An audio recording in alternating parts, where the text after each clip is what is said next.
Alaikum wa rahmatullah. Ni ce Fatima Musa Magaji.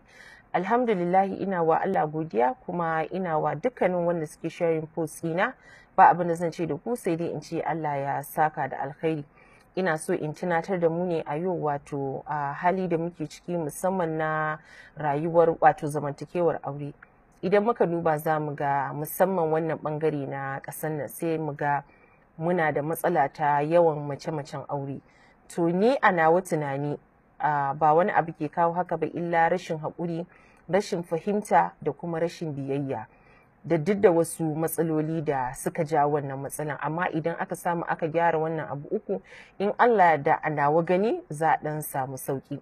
Za mu ga cewa akwai groups on social media da yake tattauna akan yadda za a yi zaman aure. Mafi yawanci za ka ga sun fi concentrating akan ɓangaren da ya shafi kwalliya, ya shafi girki, da kuma sauran kaya. To sai ka ga daga ciki kuma kaɗan suke magana akan biyayya. Maganan gaskiya idan har mace tana so ta ji daɗin zaman aurenta, mijinta ya ji daɗin zama da ita, dole sai ta yi biyayya, ta mutunta shi, ta karrama shi. Babu yadda za a yi mace tana rashin ɗa'a, rashin kunya a gida, miji ya ji daɗin zama da ita. Sa'an nan kuma ina so in tunatar da ƴan uwanmu maza da su sani cewa shi fa babba shi juji ne, dole ya haƙuri da duk bolan da za a jefa masa. Dole maza ku kasance ku haƙurinku is even 10 times more than na ƴa mace. Ku kuke da red card ɗin, ku kuke da green card, ku kuke da yellow card. So babu yadda za a ce shi wanda yake da wayannan cards ɗin kuma shi ne bai da haƙuri. Zai zama kenan duk komin wato ƙanƙantar laifi da aka yi maka baka san wanne zaka ba da red card ba, baka san wanda zaka ba da yellow bale a ce ka ba da green card ba. Ka gane?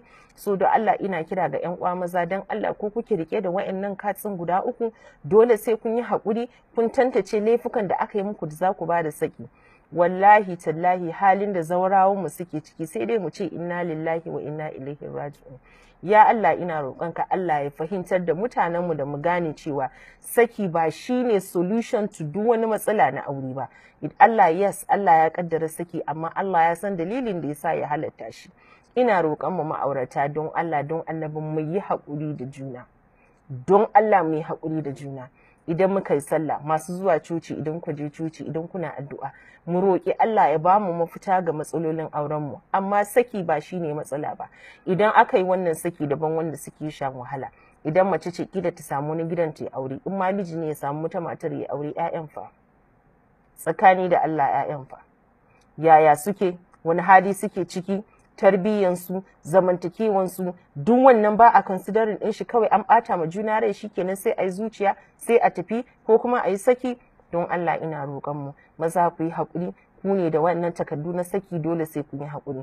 Mata mu yi ƙoƙari mu yi biyayya ga mazajenmu, mu yi ƙoƙari mu yi haƙuri da hali da muke ciki. Ya Allah ya taimake mu ya ba mu sa'a. Amma wannan wato ɓangare na ƙasar nan idan muka duba, mu muke fama da wannan matsala na saki.